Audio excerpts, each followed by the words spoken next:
Hello students, BSc part 1 का एक बड़ा इंपॉर्टेंट क्वेश्चन से आपसे कई बार पूछा भी गया है। ऑर्गेनिक केमिस्ट्री के जीओसी का ये टॉपिक है, स्टेबिलिटी ऑफ कार्बोकेटायन। यहाँ पे कई बार प्रश्न ऐसे भी बनता है, right and short note on stability of carbocation. कई बार आपसे पूछा है भाई 3 degree carbocation are more stable than 2 degree and 2 degree carbocation are more stable than 1 degree. तो आइए इसका आंसर देखते हैं, इसका एक्सप्लेनेशन देखते हैं। सबसे पहले तो स्टेबिलिटी ऑफ कार्बोकेटायन जैसे ही आपसे पूछे तो आपको यहाँ पे ऑर्डर लिख देना है कि 3 डिग्री कार्बोकेटायन सबसे ज़्यादा स्टेबल होगा, then 2 degree and then 1 degree. अब बहुत सारे बच्चों के मन में ये प्रश्न उठता है कि सर ऐसा कैसे, इसी चीज़ का एक्सप्लेनेशन हमको देखना है। तो आइए देखते हैं। सबसे पहले तो हम यहाँ पे लिखेंगे 3 डिग्री कार्बोकेटायन। 3 डिग्री कार्बोकेटायन वो है जिस कार्बन पे पॉजिटिव चार्ज है वो कार्बन 3 कार्बन से कनेक्टेड हो, इसे हमने बोला 3 डिग्री। जिस कार्बन पे पॉजिटिव चार्ज है अगर वो कार्बन 2 कार्बन से कनेक्टेड है तो इसे हम बोलेंगे 2 डिग्री। और जिस कार्बन पे पॉजिटिव चार्ज है वो कार्बन अगर केवल एक कार्बन से कनेक्टेड है तो इसे हम बोलते हैं 1 डिग्री। ऐसे में क्वेश्चंस ये है कि ये ऑर्डर ऐसे क्यों है, या कहीं कहीं तो ऑर्डर नहीं देगा, हमसे बोलेगा स्टेबिलिटी ऑफ कार्बोकेटायन। तो इसको हम समझने की कोशिश करते हैं। इसको दो तरह से हम एक्सप्लेन कर सकते हैं। सबसे पहला एक्सप्लेनेशन अगर हम आपसे बोले, आपने पढ़ा होगा हाइपर कॉन्जुगेशन, आपने पढ़ा होगा हाइपर कॉन्जुगेशन। और हाइपर कॉन्जुगेशन में होता क्या है, केमिस्ट्री कहती है कि जितने अल्फा हाइड्रोजन उतने हाइपर कॉन्जुगेटिव स्ट्रक्चर बनेंगे। कार्बोकेटायन के जितने अल्फा हाइड्रोजन उतना ज़्यादा इसके हाइपर कॉन्जुगेटिव स्ट्रक्चर बनेंगे। और अगर हाइपर कॉन्जुगेटिव स्ट्रक्चर में एक जोड़ दें तो रीजोनेटिंग स्ट्रक्चर आ जाता है। हमारा फार्मूला क्या है भाई, हमको बहुत पहले से पता है ये चीज़। क्या पता है कि हम यहाँ पे बात करें, अगर number of alpha hydrogen is equal to number of hyper, मैं यहाँ पे लिख दे रहा हूँ, नंबर ऑफ हाइपर कॉन्जुगेटिव, ठीक है, हाइपर कॉन्जुगेटिव स्ट्रक्चर, मैं यहाँ पे ये लिख दिया, ठीक है। हाइपर कॉन्जुगेटिव स्ट्रक्चर के बराबर होता है नंबर ऑफ अल्फा हाइड्रोजन। और आप सभी को पता है कि अगर हम बात करें आपसे कि रीजोनेटिंग स्ट्रक्चर कितना बनेगा तो इसका फार्मूला क्या है, हम लोग जानते भी हैं कि resonating structure is equal to 1 upon hyper conjugative structure. HCS में लिख दे रहा हूँ, आप समझ जाना। 1 अपान नहीं, 1 प्लस हाइपर कॉन्जुगेटिव स्ट्रक्चर। इसका मतलब कि अगर हम बात करें 3 डिग्री कार्बोकेटायन की, ठीक है, और हम बात करें 2 डिग्री कार्बोकेटायन की और 1 डिग्री कार्बोकेटायन की, तो 3 डिग्री कार्बोकेटायन जिस कार्बन पे ये केटायन है वो कार्बन 3 कार्बन जुड़ा है। तो ये अल्फा कार्बन, ये अल्फा कार्बन, ये अल्फा कार्बन, 3 अल्फा हाइड्रोजन यहाँ पे है, 3 यहाँ पे और 3 यहाँ पे। There are 9 alpha hydrogen are present. In the case of 2 degree here is 6 alpha hydrogen are present.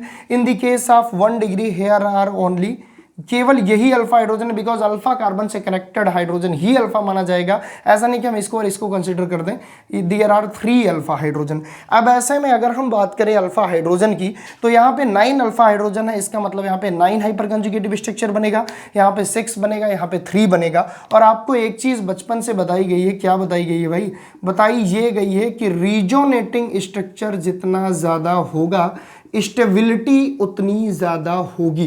अब थोड़ा सा तुम समझने की कोशिश करना कि यहाँ पे 9 अल्फा हाइड्रोजन है तो 9 हाइपर कॉन्जुगेटिव स्ट्रक्चर बनेगा, यहाँ पे 6 हाइपर कॉन्जुगेटिव स्ट्रक्चर बनेगा, यहाँ पे 3 हाइपर कॉन्जुगेटिव स्ट्रक्चर बनेगा। और जितने हाइपर कॉन्जुगेटिव स्ट्रक्चर आ रहे हैं उसमें हमको क्या करना है, एक एक जोड़ देना है तो रीजोनेटिंग स्ट्रक्चर हमारा आ जाएगा। तो रीजोनेटिंग स्ट्रक्चर यहाँ पे 10 बनेंगे, यहाँ पे भाई 8 बनेंगे, सॉरी 7 बनेंगे बिकॉज 6 अल्फा हाइड्रोजन है, और यहाँ पे 4 बनेंगे। तो आप सभी बहुत आसानी से देख सकते हो कि यहाँ पे रीजोनेटिंग स्ट्रक्चर ज़्यादा है, इसलिए इस कार्बोकेटायन की स्टेबिलिटी ज़्यादा है। ये तो हो गया पहला explanation on the basis of hyper conjugation. हमने यहाँ पे हाइपर कॉन्जुगेशन का कॉन्सेप्ट लगा के ये बताया कि 3 डिग्री कार्बोकेटायन क्यों ज्यादा स्टेबल है 2 डिग्री से, और 2 डिग्री क्यों ज्यादा स्टेबल है 1 डिग्री से। एक कॉन्सेप्ट की अगर मैं और बात करूं, आपने पढ़ा होगा इंडक्टिव इफेक्ट। ये सेकंड एक्सप्लेनेशन की मैं बात करता हूं, आपने पढ़ा होगा इंडक्टिव इफेक्ट। हम लोग इसको वहां से अगर एक्सप्लेन करना चाहें तो भी ये हो सकता है। आप बोलोगे सर कैसे, बहुत आराम से समझना। देखो इंडक्टिव इफेक्ट में हम लोग क्या देखते थे कि जो हमारा प्लस आई ग्रुप है वो क्या करता था, इलेक्ट्रॉन डेंसिटी को इंक्रीज कर देता था। मतलब देखो आपको पता है कि इंडक्टिव इफेक्ट में हम 2 टाइप के ग्रुप पढ़ते थे, एक पढ़ते थे प्लस आई ग्रुप, एक पढ़ते थे माइनस आई ग्रुप, ठीक है ना। एक इलेक्ट्रॉन डोनेटिंग ग्रुप, एक इलेक्ट्रॉन विड्रॉइंग ग्रुप। प्लस आई को हम इलेक्ट्रॉन डोनेटिंग ग्रुप बोलते हैं, माइनस आई वाई को हम इलेक्ट्रॉन विड्रॉइंग ग्रुप बोलते हैं, ये सभी को पता है? Okay sir. तो भाई इलेक्ट्रॉन डोनेटिंग ग्रुप, ये जो CH3 है ना, ये जो CH3 है ये तुम्हारा EDG है। जो तुम्हारा CH3 है प्यारे बच्चों, ये EDG है, इलेक्ट्रॉन डोनेट करता है। अब केमिस्ट्री कहती क्या है? केमिस्ट्री कहती है कि मैग्नीट्यूड ऑफ पॉजिटिव चार्ज जितना कम होगा स्टेबिलिटी उतना ज्यादा होगी। भाई सिंपल सी बात है, कोई चीज जितनी न्यूट्रलाइज रहेगी वो उतना ज्यादा स्टेबल होगी। ना तो पॉजिटिव चार्ज ज्यादा चाहिए ना तो निगेटिव चार्ज ज्यादा चाहिए। ऐसे में तुमको ये समझना होगा कि कहां पे मैग्नीट्यूड ऑफ पॉजिटिव चार्ज कम होगा, कहां पे ज्यादा। अब तुम ऐसे समझो, ये जो CH3 ग्रुप है मैंने पहले ही बता दिया ये EDG है। यहां पे एक CH3 इसको इलेक्ट्रॉन दे रहा है, यहां पे 2 CH3 इसको इलेक्ट्रॉन दे रहा है, यहां पे तीनों CH3 इसको इलेक्ट्रॉन दे रहा है। अब इन तीनों को तुम ध्यान से देखो तो यहां पे इसके मैग्नीट्यूड को पॉजिटिव चार्ज के एक लोग कम कर रहे हैं, यहां पे 2 लोग कम कर रहे हैं, यहां पे तीनों लोग इसके मैग्नीट्यूड ऑफ पॉजिटिव चार्ज को डिक्रीज कर रहे हैं। हम बहुत आराम से बोल सकते हैं on the basis of inductive effect कि EDG ग्रुप जुड़ने से magnitude of positive charge decrease हो रहा है। Hence we can easily say that 3 degree carbocation are more stable than 2 degree. बहुत आराम से हमको समझना है। मैं यहाँ पे थोड़ा सा एक्सप्लेनेशन और लिख दे रहा हूँ।